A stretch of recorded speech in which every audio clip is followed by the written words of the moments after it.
আমরা কেউ সংবিধান সংস্কার পরিষদের সদস্য হিসেবে নির্বাচিত হইনি এবং সংবিধানে এটা এখনো ধারণ করা হয়নি।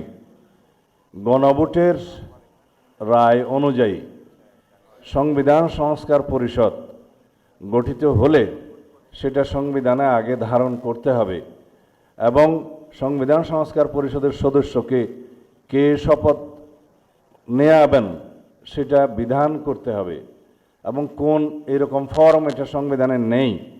এই ফর্মটি তৃতীয় তফসিলে আছে, সাদাটা। এইরকম তখন একটা ফর্ম সংবিধানের তৃতীয় তফসিলে আসবে।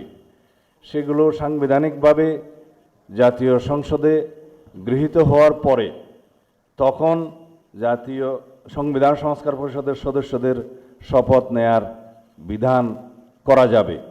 বিধায় আমরা এখন সাংবিধানিকভাবে এই পর্যন্ত আমরা এসেছি, আমরা সংবিধান মেনে এই পর্যন্ত চলছি এবং আশা করি সামনের দিনেও চলব। আমি মাননীয় চেয়ারম্যানের নির্দেশে ওনার উপস্থিতিতে আপনাদেরকে এই আমাদের দলীয় সিদ্ধান্তটা জানালাম। ধন্যবাদ সবাইকে।